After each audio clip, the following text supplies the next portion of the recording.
going to play with what is supposed to be a crazy Croc monitor. So this is a Croc monitor somebody's had. He keeps other monitors.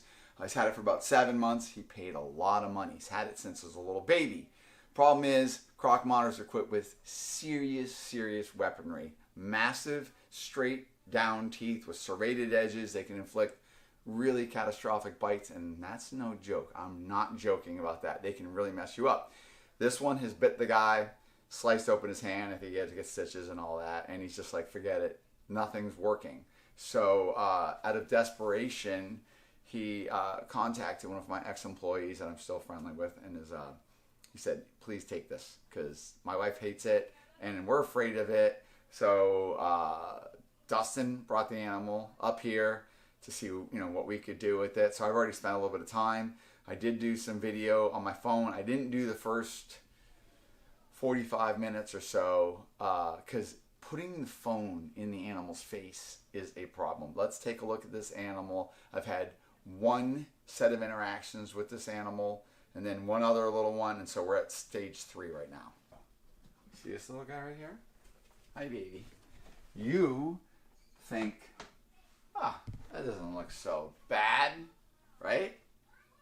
They will light you, they can light you up. I've witnessed it. So what's the first thing we do? The uh-oh glove. Yeah. I don't do that. First thing is we work with the animal's brain. Hi, baby. All right, so I'm working the brain. Hi. I know.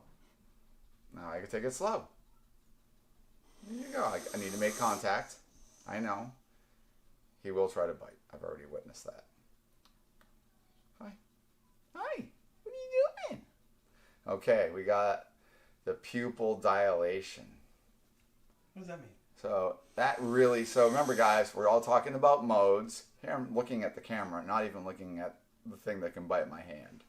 But remember, modes. And I really want to work with animals in thinking mode. To get to thinking mode from defensive mode or food mode, we got to get that brain to turn on.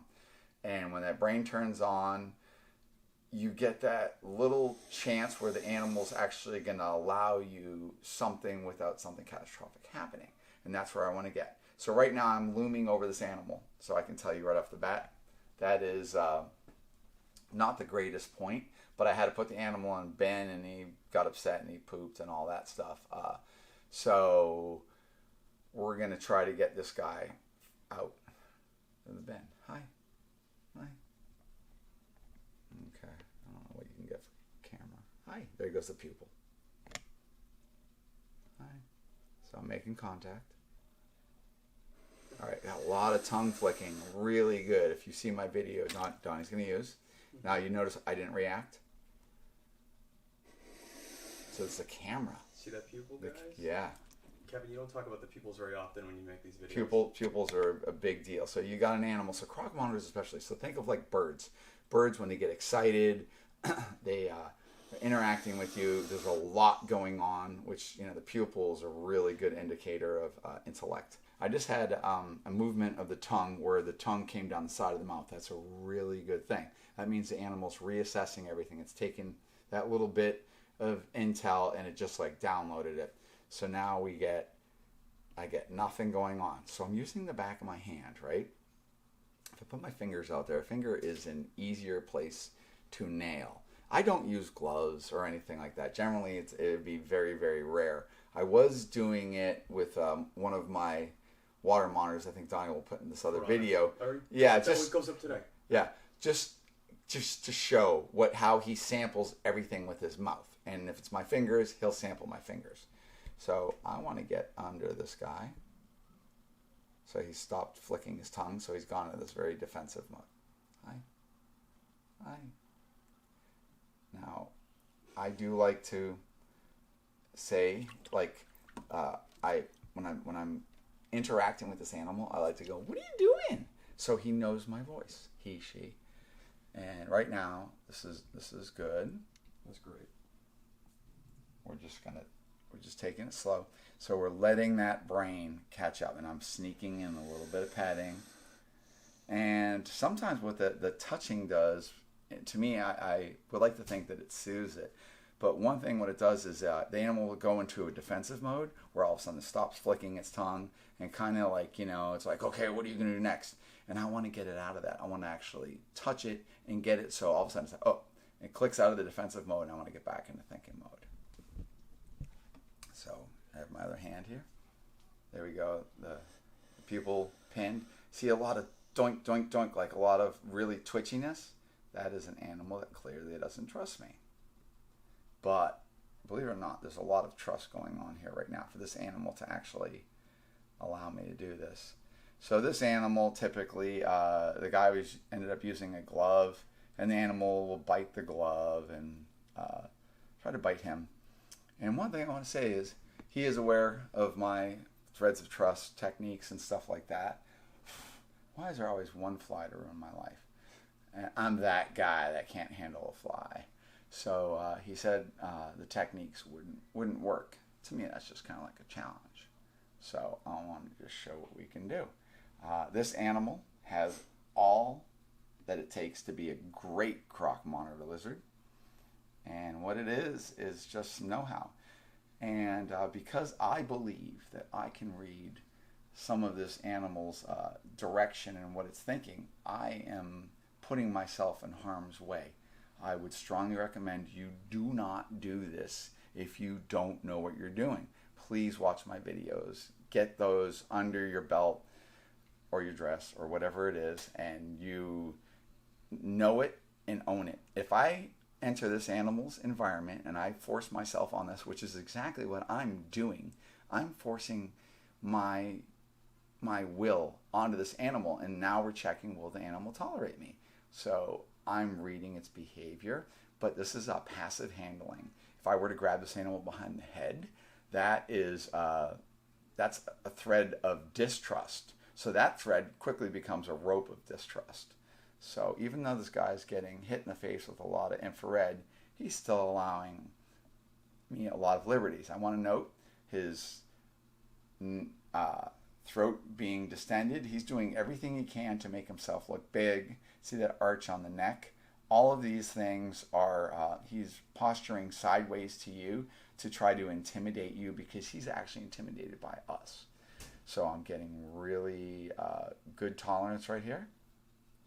I do want to get the tongue going, so I'm going to do a little bit of this.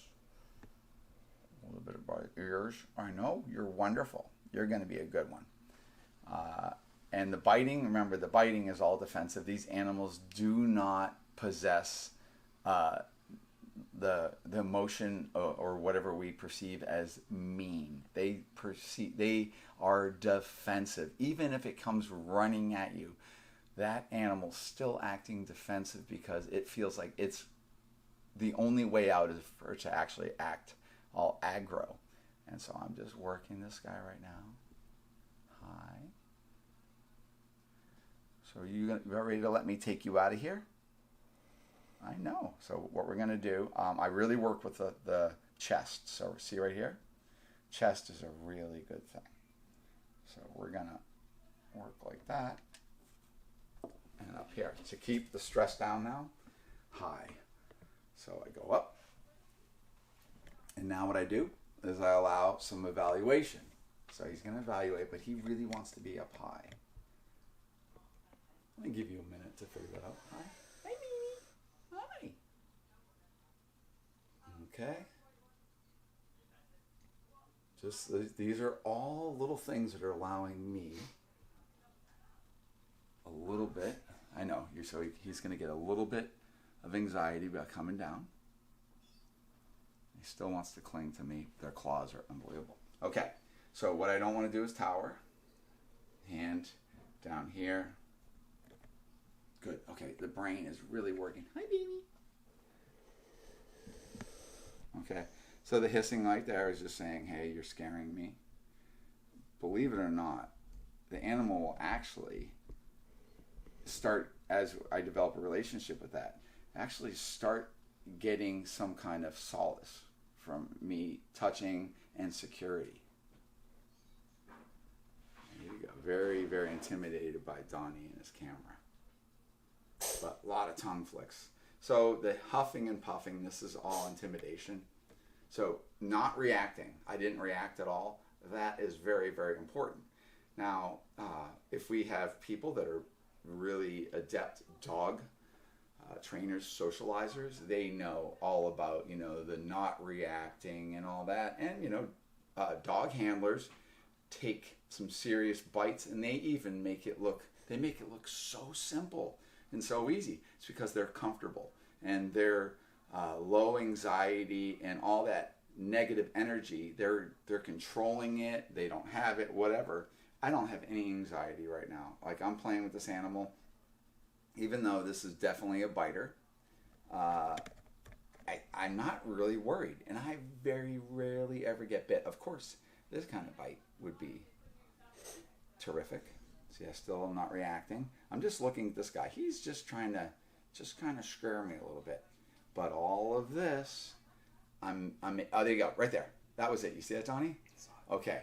That was, in a perfect world, like a water monitor, the tongue will come down the side of the mouth. And that means it just downloaded everything. The tongue stops. And they're taking all of this thing that they've been recording, and now they're downloading it to their brain. And now it's becoming part of its behavior. Now it's going, okay, I'm going to extend a little bit more trust. Nothing bad's happening. We got the pupil pinning. This animal wants to interact and not be a crazy little animal. Letting them crawl on my hand is good. Do we know that this animal's a Croc monitor? I think this is like a sarong locality. Really, really pretty.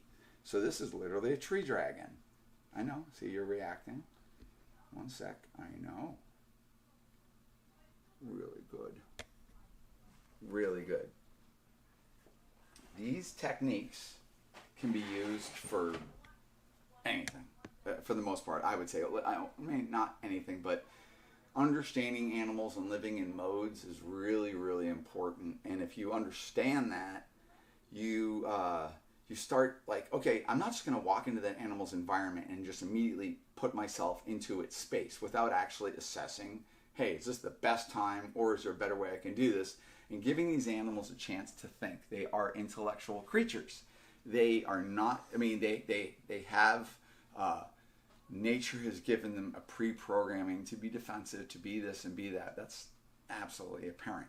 But we can deceive all of that by interacting with them in a certain manner where we're passive, when we actually reprogram that aspect. So they're not just become this reactive animal. And I love these animals in a thinking mode. And just understanding certain things is really critical.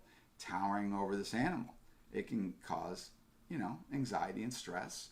And then when that happens, it actually can make the animal behave in a negative fashion. So right here, we're doing good, really good. So right into the chest. The chest is great. Generally what happens is when I push the chest into the chest, it causes the animal to want to crawl up on me. Right now, I just want to sit here and pet your face. Because petting the face, and this works with dwarf caiman and all that, crocodilians, although something like a Cuban, talking to Savannah, she's telling me no matter what I do, Cuban Croc, I'd never be able to ultimately have much of a relationship because they're just pre-programmed to be this incredibly alpha predator, and I'm going to believe her. So I'm not going to challenge that whatsoever. But with a Croc monitor, people like Tom Crutchfield and stuff like that can absolutely attest that these end up being fantastically wonderful creatures with a great intellect. They recognize you. They know you by your sight, the sight of you. They know you by your words, your speaking voice, the tone of your voice, and they certainly know you by your smell. And right now, we're just making some real good friends right now. So this is all about threads of trust. I'm just doing this really passive. I'm not too worried here, but keep my hand flat. Really good. So I keep my hand flat, parallel to the table. I do want to make a suggestion. When you are socializing things like a monitor, and you want to use this this hands approach, right, tool-free, I'm not an advocate of target feeding monitors. I really am not. I want to work with the brain. So I want the animal to actually use its brain, rationalize what's going on, as opposed to just reacting to a red ball, a blue ball, a certain ding noise or anything like that, because they can be mistaken. I got to play with a Komodo dragon that had been target fed, and it was very evident. And like the safety of the handler is maybe at question when the animal keeps reacting to colors, like red fingernails and all that. It's just, I don't think it's a good idea. So I generally don't do it. I work with your little brain. So this is really good. I've had a really good time with this animal.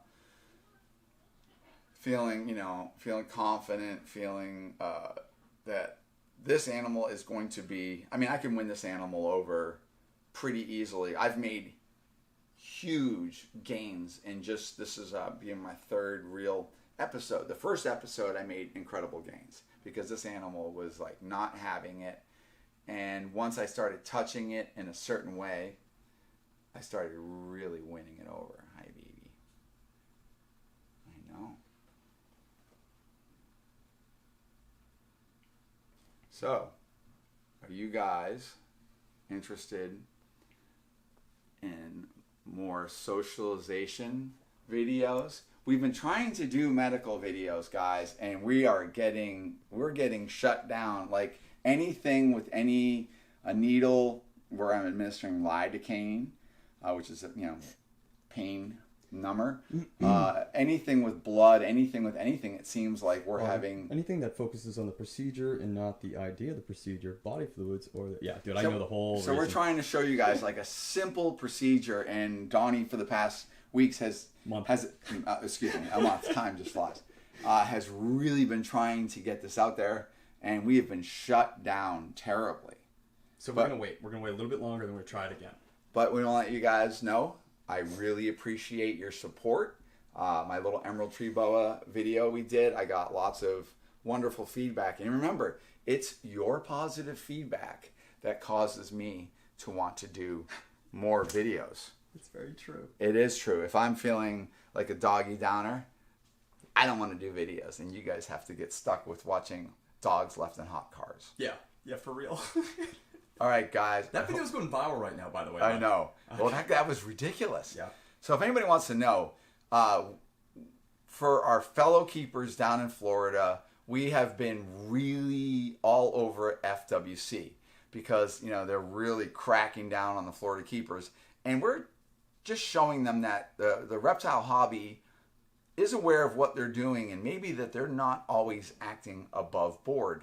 So there's been a lot of Freedom of Information Acts, getting video. Donnie's been showing it, but we need to help our fellow keepers down in Florida. At least they're going to be regulations. They have to be founded on some science, some logic.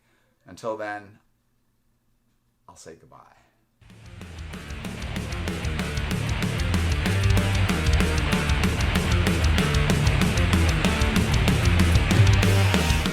I gotta turn my camera on, dude. You didn't turn your camera on!